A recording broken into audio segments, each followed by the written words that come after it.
Hey, this is Brent with Lykins Motorsports. We're finally getting to see the results of our 5-liter 302 little dyno mule project JJ Jr. I was able to roll down yesterday morning. I actually took 2 engines with me. One was a 465 cubic inch tunnel port FE, and we were able to get that one on the dyno fairly early in the morning, and made some pulls on it, and then switched over to the 302. Didn't have any issues getting the engine on the dyno. Headers fit well considering the plug locations on the heads. Didn't have any issues with that. And if you remember, we first swapped out, well, we had 3 intake manifolds to try out. One was a factory early 80s HO intake manifold. The second one was that same intake manifold, a copy of it actually, that has been ported. And then the third one was a ported Performer RPM Edelbrock intake. So on the 2 ported intakes, Mr. Joe Crane did that work for me, and I was able to snag those intakes from him. But the engine, the first fire up was immediate. Good oil pressure. Just it literally started at about the first half crank. I had the timing in there nailed down, and it just fired right up. The smallest carburetor we had was a Holley HP 750. Probably not the best choice for this size engine. I would have rather seen something like a 650 double pump carburetor of some sort, but it did well, and it really responded to open carb spacers. It didn't lack the super sucker carb spacers. I'll get a little bit into that here in a minute, but just had a good dyno day. All the guys that were there yesterday were excited to play with it, and it really turned out to be a nice day. So let's get into to some videos and some data.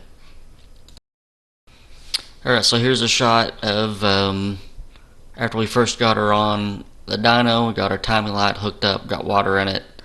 Everything's good there. On the left hand side is Mr. Nick. He works for Dale Muir's Racing Engines, and the guy on the right is actually a transmission shop owner, and he came in to chip in, wanting to see what all was going on with the 302. And these kinds of projects are just fun, and like I mentioned in earlier videos, you don't really care if they leak, you don't care if they scatter parts all across the floor except for the cleanup, but they're just fun, and you want to see what you can do, you want to see what you can get out of it.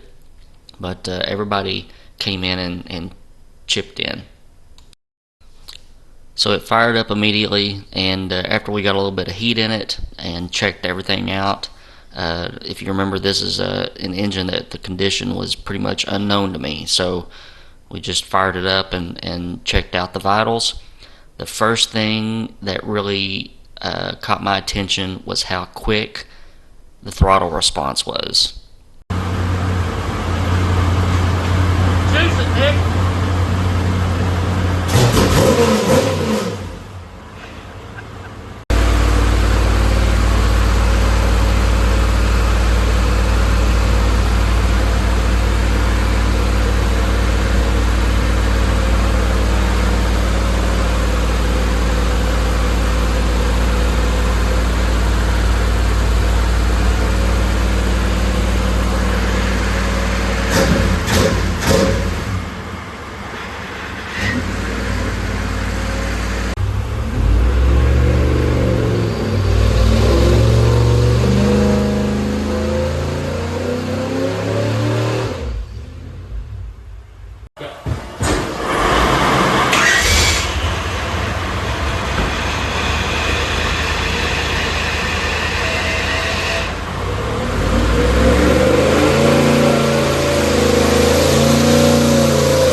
Alright, so the very first hard pull, if you guessed, or whoever came closest to guessing 258 on the horsepower without going over, is the winner of the chicken dinner.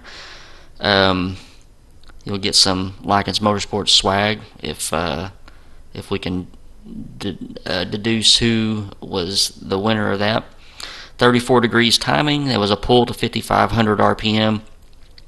The the intake manifold and the valve springs and relatively speaking, the cylinder heads allowed this engine to pull a little higher than what I expected. So that was a pull without any spacer, just a carburetor bolted straight to the intake manifold.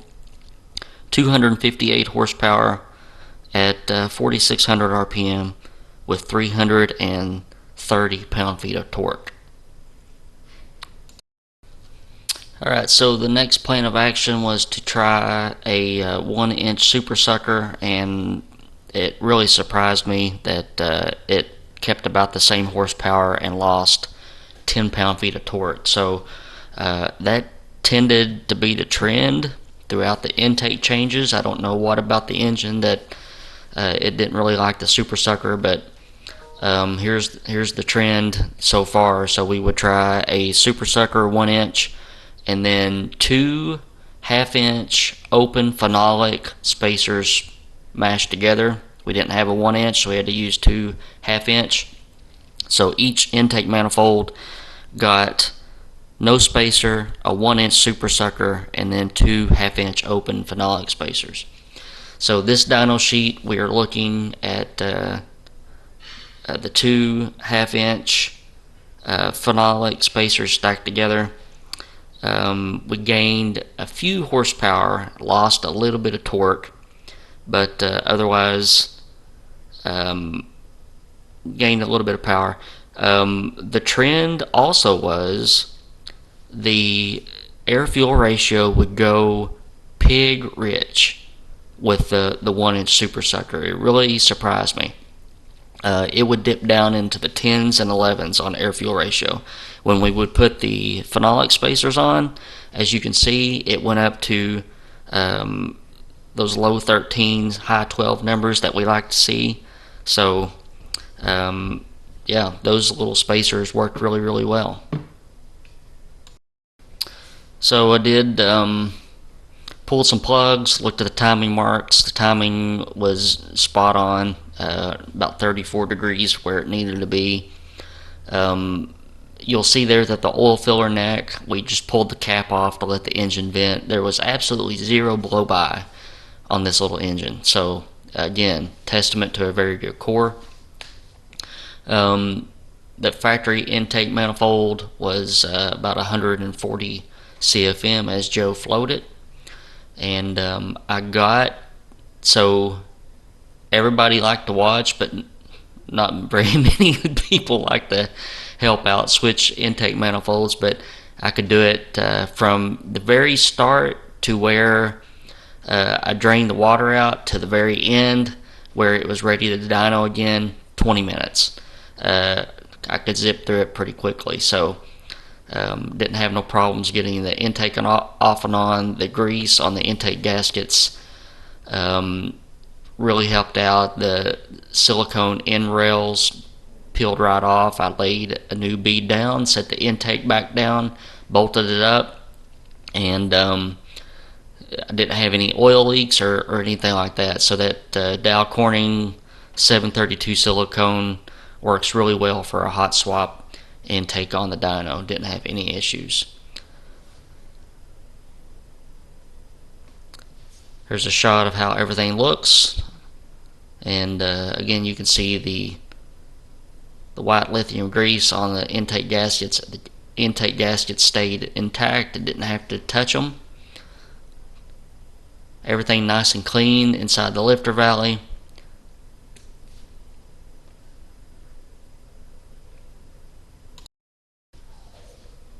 And then we get the new intake seated back on, and I think that don't hold me to it, maybe Joe can pipe in the comments and correct me if I'm wrong.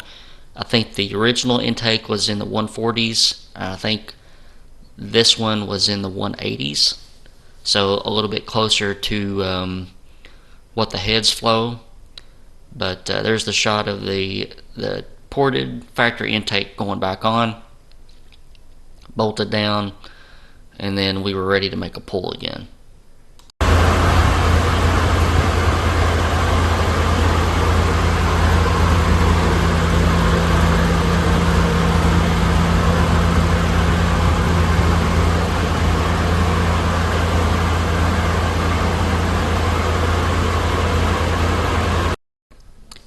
So here's the results of the ported factory intake. No spacer, again 34 degrees total timing. Basically we were making the same horsepower with this one without any spacer as we were with the factory non-ported intake with the spacer.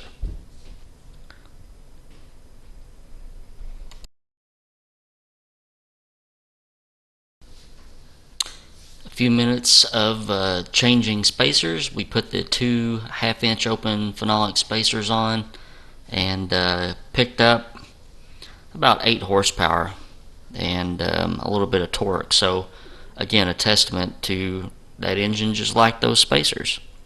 Air-fuel ratios were dead on.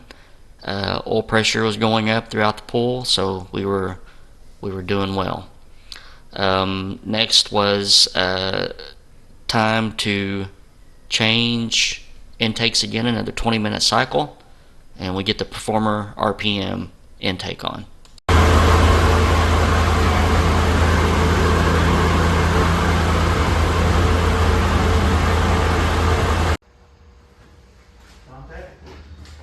Clear.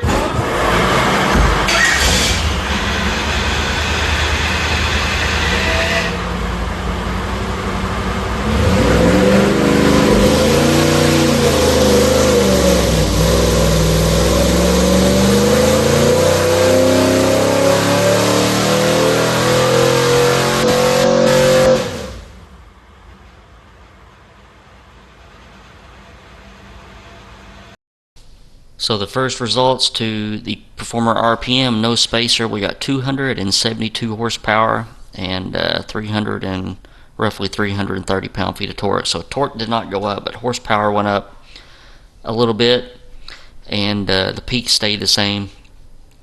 And then we went through the same gamut of spacer testing. Again, the Performer RPM did not like the Super Sucker spacer for some odd reason, so we put the 2 half-inch phenolic spacers, open spacers, back on and made another pull. And there we gained a little bit on each, so we went up to 287 horsepower. The peak went up just a little bit, 200 RPM. We also gained a few pound-feet of torque. So air-fuel ratios were, again, pretty much spot on. Oil pressure went up, and we're making horsepower. We were bound and determined to hit 300 horsepower. It was just a goal that we had, but we didn't quite get there. But we tried every little trick that we could think of.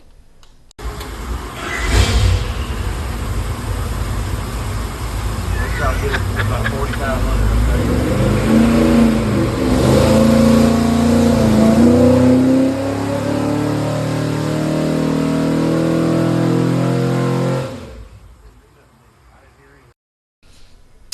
And believe it or not, that shot of ether into the intake side of the dyno air was good for 3 horsepower. So, but we couldn't break that. We couldn't quite get to 300 horsepower. But all in all, we had a good dyno session. Everything worked really well. Again, I know I keep saying it, but I really stumbled on a good engine core for this. Yeah, so those are the results. I'll put up a tabulated chart here in a second to show all the different numbers so you can see everything at once. And the next step will be some cam changes, so we'll get to that further down the road. Hope you find all the data in this video worthwhile to you. I know you all have been waiting for this for a few weeks, as have I, and it was good to get down there and try it out yesterday. Hope you guys are having a good week. If you haven't subscribed to the channel, make sure that you do that so that you don't miss out on the other iterations that we're going to be putting this engine through. Make sure you hit that like button, and hope you have a good weekend.